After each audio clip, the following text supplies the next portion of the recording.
ಇನ್ನು ರಿಕ್ಕಿ ರೈ ಅವರ car driver ನಿನ್ನೆ ಒಂದು ದೂರನ್ನು ಕೊಟ್ಟಿದ್ದರು. ಅದರ ಮೇಲೆ ಈಗ FIR ದಾಖಲು ಮಾಡಿದ್ದಾರೆ, ಪ್ರಕರಣ ದಾಖಲು ಮಾಡಿಕೊಂಡಿದ್ದಾರೆ. 4 ವಿರುದ್ಧ FIR ದಾಖಲಾಗಿದೆ.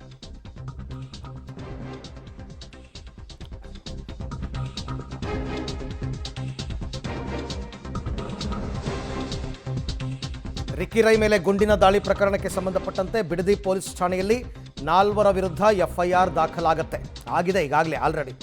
ಈ ಪ್ರಕರಣದಲ್ಲಿ A1 ರಾಕೇಶ್ ಮಲ್ಲಿ, A2 ಮುತ್ತಪ್ಪರಯ್ಯವರ 2ನೇ ಹೆಂಡತಿ ಅನುರಾಧ, A3 ನಿತೇಶ್ ಶೆಟ್ಟಿ, A4 ವೈದ್ಯನಾಥ್ ಇವರ ವಿರುದ್ಧ FIR ದಾಖಲಾಗಿದೆ. ಹಾಗಾದರೆ 4ರಿಂದ ರಿಕ್ಕಿ ರೈಗೆ ಬೆದರಿಕೆ ಇತ್ತಾ? ಸುಮ್ಮನೆ ಹೆಸರು ಕೊಟ್ಬಿಡ್ತಾರಾ? ಇಲ್ಲ, ಇವರಿಂದ ಬೆದರಿಕೆ ಇತ್ತು ಅಂತಕ್ಕಂಥದ್ದು ಮೇಲ್ನೋಟಕ್ಕೆ ಗೊತ್ತಾಗ್ತಾ ಇದೆ. ಹಾಗಾದರೆ ಪೊಲೀಸರು ಇವರೆಲ್ಲರನ್ನೂ ಕೂಡ ವಿಚಾರಣೆ ಕರೀತಾರಾ? ಕರಿಬೇಕಾಗತ್ತೆ. FIR ಆದಮೇಲೆ ಕರಿಬೇಕಾಗತ್ತೆ, ವಿಚಾರಣೆ ಮಾಡಬೇಕಾಗತ್ತೆ. ರಿಕ್ಕಿ ಆರೋಪಕ್ಕೆ ದಾಖಲೆ ಸಿಕ್ಕರೆ ಆರೋಪಿಗಳನ್ನು ಬಂಧಿಸಲೂಬಹುದು, ಆ ಸಾಧ್ಯತೆ ಕೂಡ ಇದೆ.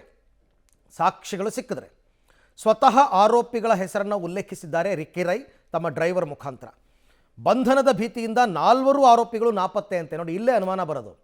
ಏನೂ ತಪ್ಪು ಮಾಡಿಲ್ಲ ಅಂತಂದರೆ ಪೊಲೀಸ್ ವಿಚಾರಣೆಗೆ ಹಾಜರಾಗ್ಬೋದು. ನಾಪತ್ತೆ ಆಗಿದ್ಯಾಕೆ ಅನ್ನೋದು ಪ್ರಶ್ನೆ.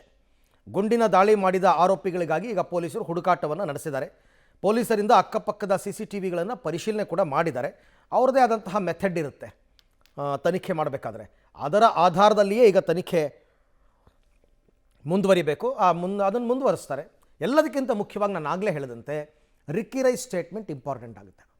ರಿಕ್ಕಿ ರೈನೂ ಕೂಡ ಇವರುಗಳ ಹೆಸರನ್ನೇ ಹೇಳಿದರೆ, ಈ ಹಿಂದೆ ನನಗೆ ಇವರು ಜೀವ ಬೆದರಿಕೆ ಹಾಕಿದರು ಅಂತೆಲ್ಲ ಹೇಳಿದರೆ, ಆಗ ಪೊಲೀಸರು ಸ್ವಲ್ಪ ಸ್ಟ್ರಾಂಗ್ ಆಗಿ ಇವರ ವಿಚಾರದಲ್ಲಿ ಗಂಭೀರವಾಗಿ ಪರಿಗಣಿಸಿ ಇವ್ರನ್ನ ವಿಚಾರಣೆಗೆ ಕರೆಯೋದು, ಅಥವಾ ನಾಪತ್ತೆಯಾಗಿದ್ದರೆ ಪತ್ತೆ ಮಾಡೋದು, ಎವಿಡೆನ್ಸ್ ಸಿಕ್ತು ಅಂತಂದರೆ ಅರೆಸ್ಟ್ ಮಾಡೋದು, ಈ ಎಲ್ಲ ಕೆಲಸಗಳನ್ನು ಮಾಡಬಹುದು.